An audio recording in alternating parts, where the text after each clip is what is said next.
Hello dear learners, PG is here and welcomes you in PG point. कैसे हैं आप सब? होप सो कि अच्छे होंगे, एकदम बढ़िया होंगे। आज हम लोग करेंगे आपकी क्या यूनिट 2। तो यूनिट 2 में पहले ही हम आपको बता दें कि कितने चैप्टर्स हैं। तो एक बार आप जरा पॉइंट ऑफ व्यूज देख लीजिए कि क्या क्या आपको पढ़ना है, उसके बाद में हम शुरू करेंगे। सबसे पहले तो आपको 2.1 पढ़ाएंगे, जिसमें हम आपको अधिगम से संबंधित चीजें करवाएंगे।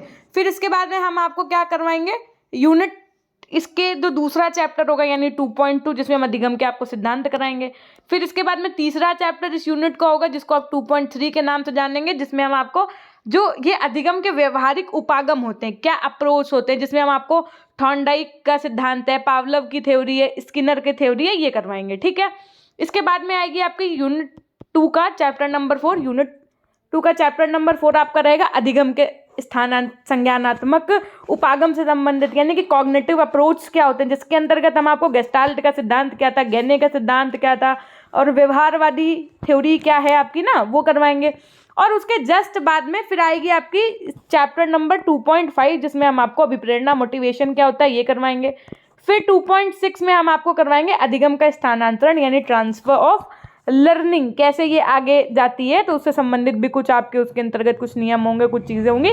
बस ये 6 चैप्टर आपको इस यूनिट के अंतर्गत पढ़ने हैं और उसके बाद में आपके यूनिट 2 कंप्लीट हो जाएगी। ये मान के चलिए नियर अबाउट 7 to 8 डेज आपके इसमें भी लग जाने हैं, है ना। तो एक बार हम ये चाहेंगे कि अब आप यूनिट 2 फटाफट से पढ़ने के लिए आप हमारे साथ तैयार हो जाइए। और जो बच्चे कह रहे हैं कि मैम पेपर 1 और पेपर 2 की क्लास भी करवा दीजिए, आप लोग टेंशन नहीं लीजिए। आपके एग्जाम से पहले ये हमारा वादा है कि हम आपको पेपर 1 और पेपर 2 भी कंप्लीट करवा देंगे, चाहे जैसे करवाएं पड़े, है ना, चाहे जैसे मुझे करवाना पड़े मैं करवाऊंगी। पेपर 1 भी पेपर 2 भी 21 दिसंबर से आपकी क्लासेस होने लगेंगी, पेपर 1 और पेपर 2 की भी। तो पेपर पहले जो हम 3 करवा रहे हैं ना, ये कर लो, इससे ज़्यादा टफ नहीं है। मतलब तीनों पेपर में अगर देखा जाए तो सबसे कह सकते हैं कि जो चीज़ें समझने वाली होती हैं वो इसमें भी होती हैं, सबसे ज़्यादा इसी में है। बाकी में तो आप बना दोगे, चूंकि इसमें सिद्धांत ज़्यादा है तो सिद्धांत आप बना के नहीं लिख पाओगे। अगर हम आपसे कहते हैं शिक्षा क्या है भाई, पहले अगर हम पेपर की बात करें शिक्षा के दार्शनिक परिप्रेक्ष्य, तो आप अपने शब्दों में बता सकते हो कि शिक्षा क्या है। लेकिन हम कहते हैं बेटा ये बताओ पावलोव का सिद्धांत क्या है, तो क्या आप पावलोव के सिद्धांत को अपने आप से बता पाओगे? भाई जब तक आपने पावलोव का सिद्धांत एक आध बार पढ़ा नहीं होगा तब तक तो आप अपने शब्दों में नहीं लिख पाओगे। लेकिन शिक्षा अभी हमने आपको पढ़ाया नहीं है, तब भी आप शिक्षा के प्रति अपने आप शब्दों में कुछ ना कुछ लिख लोगे। तो इस वजह से हमने आपके पेपर 3 को प्रायोरिटी दी है कि आप पहले ये पढ़ो, क्योंकि ये बच्चे के लिए नया एक विषय होता है। और चूंकि इस वाले विषय में सिद्धांत ज़्यादा है तो आप अच्छे से चीज़ों को कवर अप कर पाओ। बाकी 1 और 2 तो बहुत आसान है, चिंता करने की आवश्यकता नहीं है। सेकंड में तो कुछ अनुच्छेद वगैरह वही सब पढ़ने हैं आपको, वो पढ़वा देने हैं, बहुत आसान है। शिक्षा का दार्शनिक और समाजशास्त्रीय परिप्रेक्ष्य, चिंता करने की कतई आवश्यकता नहीं है। जब चैनल आपके साथ है बस आपको शेयर करते रहना है और नए तो सब्सक्राइब करते रहना है। बाकी आप टेंशन नहीं लीजिए, जितना मैं पढ़ा रही हूँ उतना पढ़ते चलिए। अधिगम की अगर मैं बात करूँ तो सबसे पहले अधिगम का इंग्लिश में मतलब होता है बेटा लर्निंग।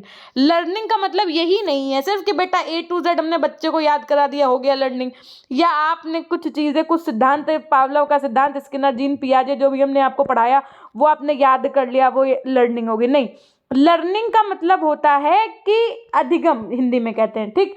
और इसका आशय सिर्फ और सिर्फ ये होता है, समझिएगा बात को, जो कुछ भी आप अपने जीवन में कर रहे हैं, जो कुछ भी, यानी कि खाना आप राइट हैंड से खा रहे हैं, यहाँ से लेकर के बुढ़ापे में अपने अनुभव को दूसरे के संग साझा करना, जो भी आपने जीवन में अपने सीखा, सीखने का आशय ये है कि मान लीजिए कोई केस हो गया, ठीक है, कहते नहीं कि भैया इनके केस से हमको ये सीख मिली, क्या मिली, ये सीख मिली।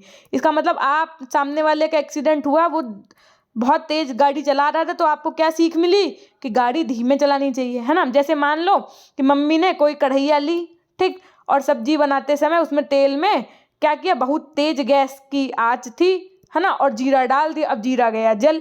तो अब आपको यहाँ से क्या सीख मिली कि हमेशा गैस की आंच को धीमा रखेंगे, तब हम इसमें जीरा डालेंगे तो जलेगा नहीं। ये भी क्या है, आपका अधिगम है। यानी कि अधिगम का आशय सिर्फ और सिर्फ किताबी ज्ञान से नहीं है, अधिगम का आशय आपके जीवन रूपी नैया में जो कुछ भी आप सीख रहे हैं उससे। आइए समझते हैं अधिगम की अवधारणा और इससे संबंधित जो अलग अलग मनोवैज्ञानिक ने अपनी परिभाषाएं दी हैं वो। देखिए, कोई 3 परिभाषाएं आप हर एक टॉपिक से याद करेंगे। क्यों? क्योंकि जब भी मान लो ऐसा क्वेश्चन आ जाएगा, ये तो नहीं पता कौन सा क्वेश्चन आएगा, मान लो अधिगम का ही क्वेश्चन आ गया, तो आप लिख सकते हैं ना कि इनके अनुसार ये कहा गया, इनके अनुसार ये कहा गया, आप उसको हाईलाइट कर दो, बॉक्स में बंद कर दोगे तो वो एक अलग इम्पैक्ट डालेगी आपके आंसर राइटिंग पे। प्रत्येक व्यक्ति अपनी दैनिक दिनचर्या में कुछ ना कुछ नए अनुभव ग्रहण करता है। इन नवग्रहित अनुभव से उसके व्यवहार में निरंतर बदलाव आता रहता है। देखो रोज आपको पता नहीं, आपको लगता जरूर होगा कि अरे यार हमारी जिंदगी है ही क्या, वही सुबह उठो, रोज नहाओ, खाओ, सो जाओ, हमारी जिंदगी में है ही क्या, बस पढ़ना, खाना, सोना, रहना घर पे, है ना, और तो ना हमारे जीवन में कुछ नया नहीं हो रहा। लेकिन ऐसा नहीं है। आप अगर रोज पढ़ भी रहे हैं ना, इसका मतलब ये है कि आप कुछ नया सीख पा रहे हैं, है ना, ये भी आपका अधिगम के अंतर्गत आएगा, है ना। अब पता चले आप आज गए किसी, मान लो दवाई लेने जाना है, हॉस्पिटल जाना है आपको, किसी को दिखाने, तो आप गए, तो आपको कम से कम वो भी आपके अधिगम में शामिल हो जाएगा। क्यों मैम? गए, रास्ते का नॉलेज हुआ कि फलाना हॉस्पिटल कहाँ है, ठीक है। मान लो हार्ट वाले डॉक्टर को दिखाना है, तो आपको ये पता चला ना कि हार्ट वाला डॉक्टर कहाँ बैठता है, तीसरे मंजिल पे, चौथे रूम में। ईसीजी की रिपोर्ट कराने के लिए कह दिया, वो कहाँ होती है भैया, बेसमेंट फ्लोर में, लिफ्ट कहाँ लगी। तो ये क्या अधिगम हुआ ना आपका, उस एरिया का हुआ। तो कहने का आशय ये है कि आपको ये भले अपने आप में लगता हो कि हम कुछ नया नहीं सीख पा रहे हैं, बट दिन प्रतिदिन आप कुछ नया सीखते रहते हैं और आपका अनुभव बढ़ता रहता है। और इसी की वजह से बच्चे के व्यवहार में या हम लोगों के जीवन में क्या होता है, निरंतर यानी कि लगातार बदलाव या परिवर्तन आता रहता है। इस प्रकार दैनिक अनुभवों के एकत्रीकरण और उनके उपयोग को सीखना कहते हैं। तो हम क्या कहते हैं कि जो दैनिक अनुभव के एकत्रीकरण और उनके जो उपयोग हैं, इन्हीं को हम क्या कहते हैं, सीखना कहते हैं। समायोजन की विभिन्न क्रियाओं के फलस्वरूप व्यक्ति के व्यवहार में लगातार संशोधन होता रहता है, जिसे मनोविज्ञान की भाषा में क्या कहा जाता है, सीखना या अधिगम कहा जाता है। अधिगम की प्रक्रिया क्या है, सतत और जीवन पर्यंत चलती रहती है। ये क्वेश्चन पेपर में बन सकता है और आप इसको हाईलाइट भी कर सकते हैं कि लर्निंग की प्रोसेस ऐसा नहीं है कि सिर्फ कक्षा 3 तक की चलेगी, नहीं बस बच्चे को 2 का पहाड़ा याद करा दिया ना, ये जीवन पर्यंत चलती। भाई सीधी सी बात है, हम लाइफ टाइम कुछ ना कुछ सीखते रहते हैं। आज आप दादी माँ लोगों को ही देख लो भैया, यूट्यूब खोल लिया, यूट्यूब में अब टाइप नहीं कर रही तो वो ऑडियो वाले ऑप्शन से सर्च कर रही हैं, कढ़ाई पनीर बनाने की लेटेस्ट विधि। हमारी मम्मी तो आए दिन ही सर्च किया करती हैं, कुछ ना कुछ बनाती नहीं, वो भाई अलग की बात हो गई है ना। तो भैया कहने का आशय ये है कि जो अधिगम की प्रक्रिया है वो सतत यानी जीवन पर्यंत चला करती है। लोग कुछ भी सीख रहे हैं, नया सीख रहे हैं, वीडियोस देख रहे हैं, कुछ नॉलेज ले रहे हैं, वो सब उनके अधिगम में शामिल हो रहा है। जो व्यक्ति जितना अधिक सीखता है उसका विकास भी उतनी ही तेजी से होता है। कहने का आशय ये है कि जितना ज़्यादा हम चीज़ों को सीखेंगे हमारा डेवलपमेंट भी उतनी ही तेजी से होगा, है ना। अधिगम की प्रक्रिया के दौरान व्यक्ति अनेक क्रियाएं एवं उपक्रियाएं करता है। जब कोई, जैसे मान लो हमने क्या किया, हमने अपनी मम्मी से आलू के पराठे बनाना सीखा, तो हम आलू के पराठे उनको देख के सीख तो रहे हैं, फिर उसके बाद में हम भी तो कुछ क्रियाएं और उपक्रियाएं करेंगे ना। यानी कि हम भी आलू बॉईल करेंगे, भरता बनाएंगे, खुद से पराठे बनाएंगे, एक बार आलू बाहर निकल आएगी, दूसरी बार अच्छे से मिलेगा, तीसरी बार पराठा फट जाएगा गैस पे डालते समय, चौथी बार अच्छे से बन जाएगा। तो कहने का आशय ये है कि अधिगम की प्रक्रिया के दौरान व्यक्ति जो होता है वो क्या करता है, अनेक क्रियाएं और उपक्रियाएं करता रहता है। लोगों को अपनी क्षमता की अनुभूति सीखने के द्वारा ही होती है। सीखने की प्रक्रिया निरंतरता एवं सार्वभौमिकता पर निर्भर करती है। किस पर?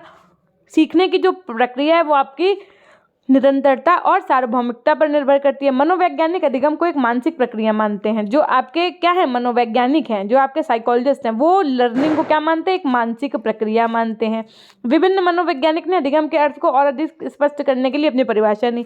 बहुत से आपके ऐसे मनोवैज्ञानिक रहे हैं जिन्होंने कहा कि नहीं, अधिगम को इस तरह नहीं, इस तरह और अच्छे से डिफाइन किया जा सकता है। तो यही डेफिनेशंस आपको कुछ याद कर लेनी है। याद कर लेनी है का मतलब 1-2 बार लिख के देख लेना है, क्योंकि छोटी छोटी सी कोई भी 3, क्योंकि मान लो आंसर राइटिंग, भाई चूंकि ये पेपर थ्योरेटिकल होना है तो लिखना तो पड़ेगा ही, और लिखना पड़ेगा तो आपको उसके लिए ये थोड़ा सा तो आप दिमाग में रखना ही पड़ेगा।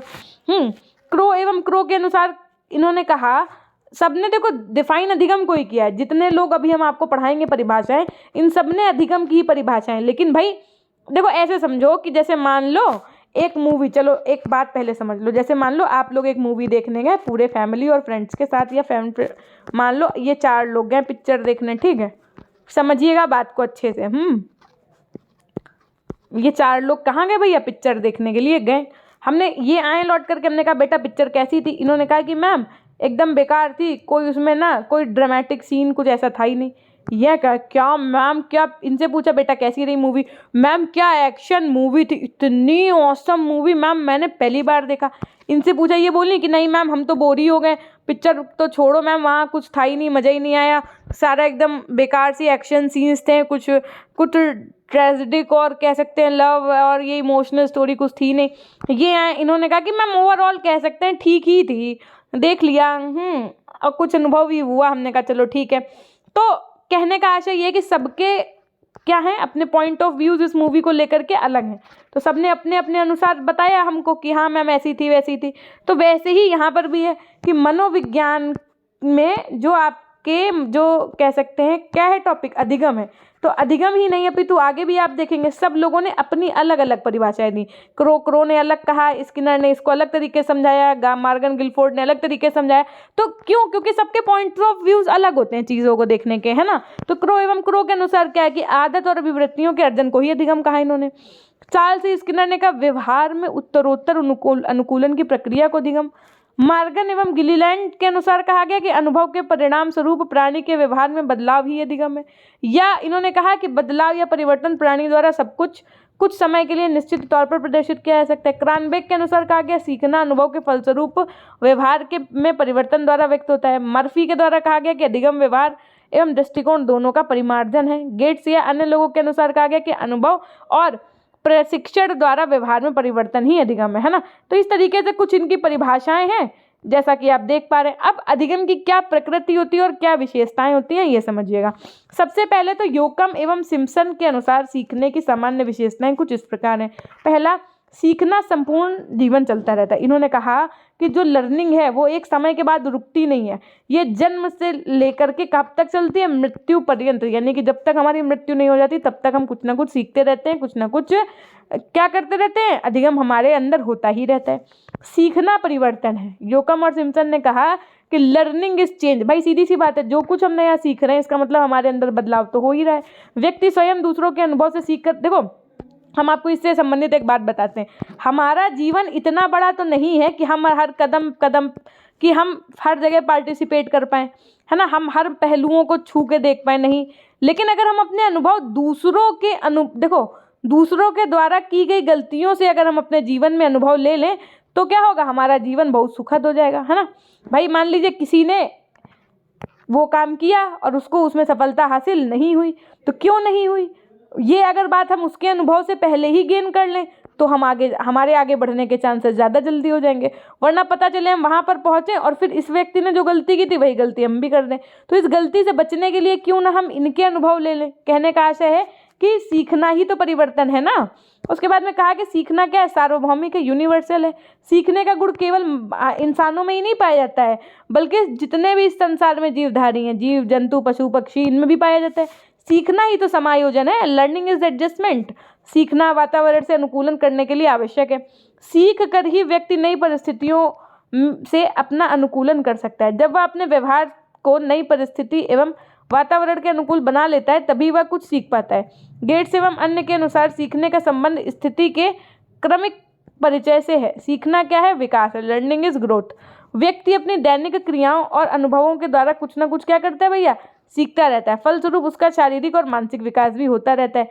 सीखना क्या है, नया कार्य है। सीखना क्या है, नया कार्य है। वुडवर्थ ने क्या कहा कि सीखना कोई नया कार्य करना है। भाई सीधी सी बात है, सीखना का मतलब ही क्या है, लर्निंग का मतलब ही है कि हम कुछ नया करने के लिए अग्रसर हो रहे हैं। परंतु उसमें उसने एक शर्त लगा दी कि उसने कहा कि सीखना नया कार्य करना तभी है जब ये कार्य पुनः किया जाए और अन्य कार्यों में प्रकट हो। मतलब कहने का आशय ये कि भैया हमने मम्मी को कढ़ाई में ऐसे समझ लो, जैसे मान लो हमने मम्मी को देखा, क्या देखा कि मम्मी आलू के पराठे बना रही हैं। समझिएगा बात को, बहुत गहराई की बात की है इन्होंने। मम्मी को हमने आलू के पराठे बेलते और बनाते देख लिया, लेकिन जब तक हम खुद नहीं ट्राई करेंगे कि ये आलू के पराठे कैसे बनते हैं, तब तक हमको क्या ही पता होगा कि आलू का भरता मोटा बनाना है कि पतला बनाना है। बेलते समय उसको ऐसा नहीं, इतना नहीं बेल देना कि आलू सारी बाहर आ जाए। डालते समय तवे पे ऐसे नहीं रखना है कि पराठा बीच से फट जाए।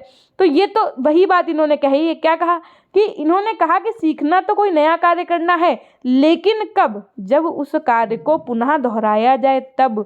तो भैया हमने मम्मी को बनाते देखा, फिर हमने खुद से बनाया, तब हमको पता चला कि महीन भरता बनाया जाता है। तब हमको पता चला कि भैया इतना नहीं बेलना चाहिए कि आलू ही बाहर आ जाए, है ना। तो ये सब कहने का आशय किसका था, वुडवर्थ का। हम उदाहरण आपको डेली लाइफ से इसलिए देते हैं ताकि आपको चीज़ें स्मरण में रहें। सीखना क्या है? अनुभवों का संगठन है। सीखना ना तो नए अनुभवों की प्राप्ति है, ना ही पुराने अनुभवों का योग, वरन नए और पुराने अनुभवों का क्या है? संगठन है।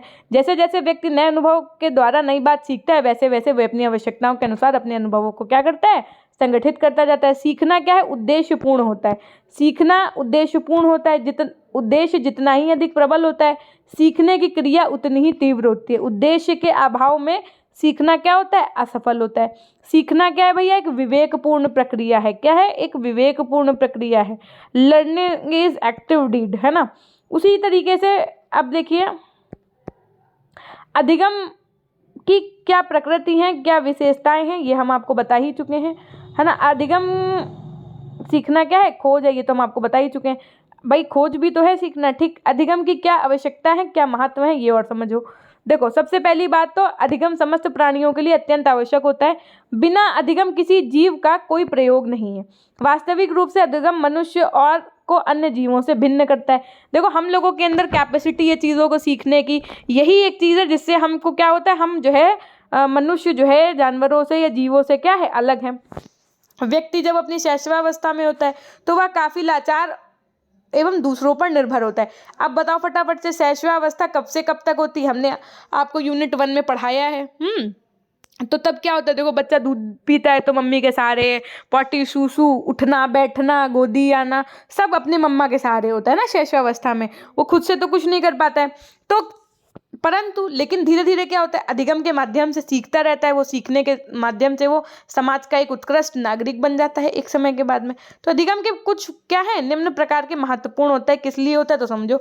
अधिगम हमें जीवन के मूलभूत आवश्यकताओं को समझने में सहायता करता है तथा उन्हें प्राप्त करने एवं पूरा करने में सहायता करता है। जिस प्रकार एक शेर का शिकार करने के लिए तेज फुर्तीला होना चाहिए, अन्यथा वह जीवित नहीं रह पाएगा। सीधी सी बात है भैया, अगर वो शिकार नहीं करेगा शेर तो खाएगा क्या? खाएगा नहीं तो जीवित कैसे रह पाएगा? इसी प्रकार से समझो, इसी प्रकार से जो मनुष्य होते हैं, जो व्यक्ति होते हैं, इनको जीवन भर चम्मच से खिलाया नहीं जा सकता है। ऐसा नहीं है कि बच्चा शैशवावस्था में तो हम उसको जब तक वो वृद्धावस्था में पहुंच जाएगा तब तक उसको चम्मच ही चम्मच खिलाते रहेंगे।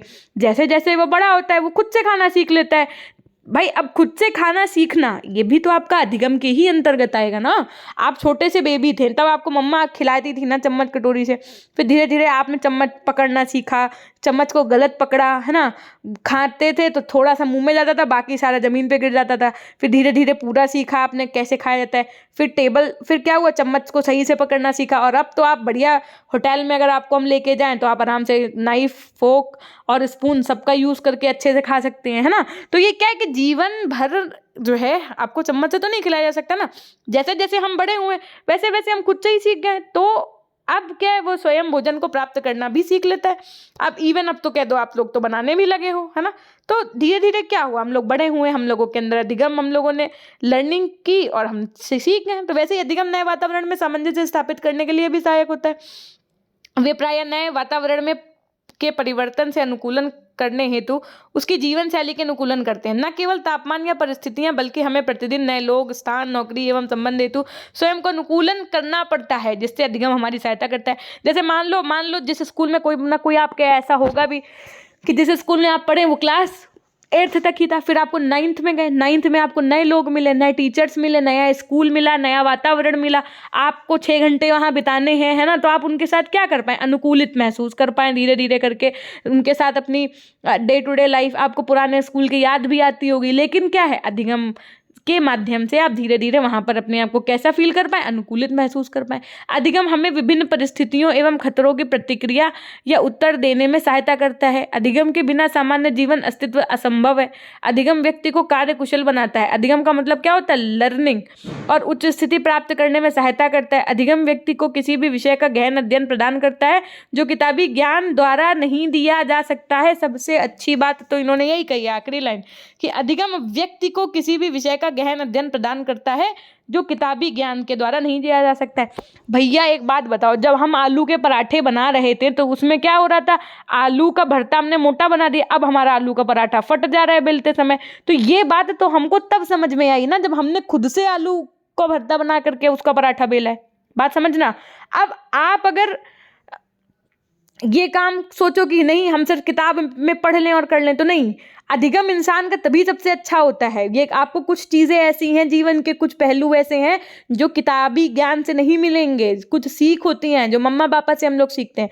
अब जैसे क्या है कि बहुत लोग कसम खाते हैं, है ना, जैसे मेरे पापा कहते हैं कि कसम झूठे लोग खाते हैं, है ना। तो क्या ये किसी किताब की कही हुई लाइन है? नहीं, वो तो पापा का अनुभव है। अब मतलब पापा कहते हैं कि देखो चुप रहो, पापा मेरे कहेंगे, जैसे मान लो कभी हमारी लोगों की लड़ाई हो जाती है बच्चों बच्चों में, मतलब भाई और बहनों में, छोटे छोटे से हैं, तो कहेंगे, पापा कहेंगे चुप रहो, चुप रहने में 100 बलाएं टलती हैं। तो हमको एक बात बताओ, ये पापा कोई किताब से पढ़ के तो हमें बता नहीं रहे, ये कोई किताबी ज्ञान तो नहीं है, ये क्या है, उनका अनुभव ही है, क्योंकि हम लोग 75-100 बार तो लड़ ही चुके होंगे। तो पापा का कहना है कि एक आदमी चुप हो जाए तो लड़ाई अपने आप खत्म हो जाएगी, है ना। तो वही कहने का आशय है कि कुछ अधिगम से संबंधित चीजें ऐसी होती है ना कि जिनको आप क्या होता है करते करते अनुभव आ जाता है ना। कोई काम कहता है अरे वो पढ़े लिखे नहीं है लेकिन इतना बड़ा बिजनेस संभालें, कैसे संभालें? क्योंकि उस कार्य को करते करते उनको इतना अनुभव प्राप्त हो गया कि उनको डिग्री की आवश्यकता ही नहीं पड़ी, है ना। वही बात यहाँ पर कही गई है। संपूर्णता में अधिगम व्यक्ति की योग्यता एवं प्रवृत्ति का निर्धारण करता है, जो उसके जीवन में प्राप्त होने वाली सफलता का निर्धारण होता है।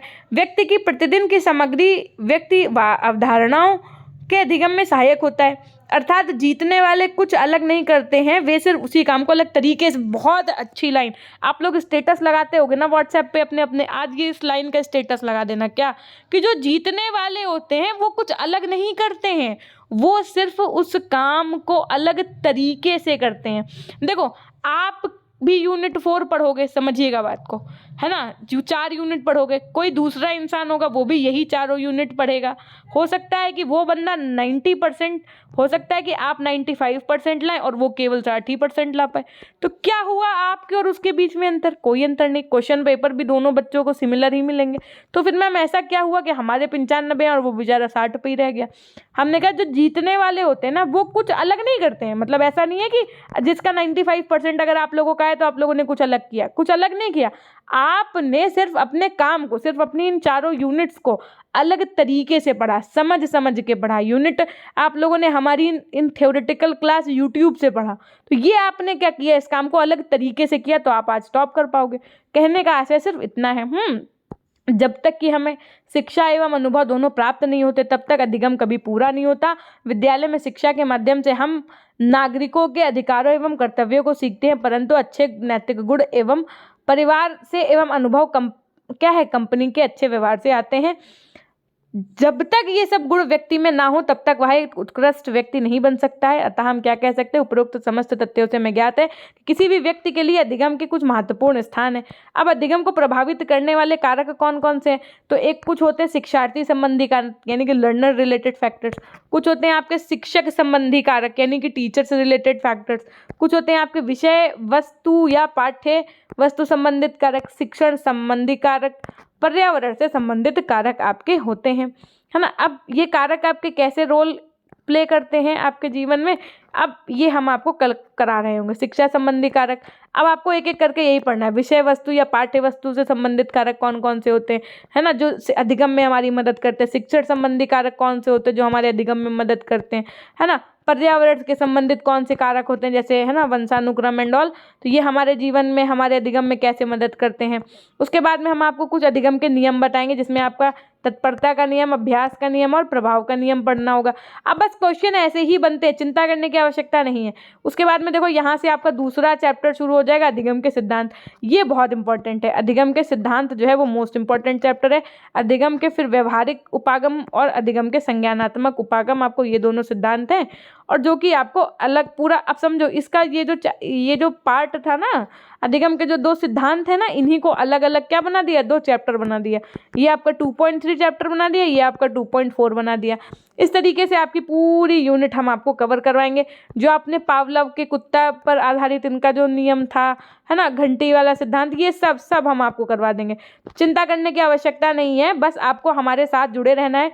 बस कुछ नहीं करना है आपको। चैनल पर नए हैं तो सब्सक्राइब कर लेना है।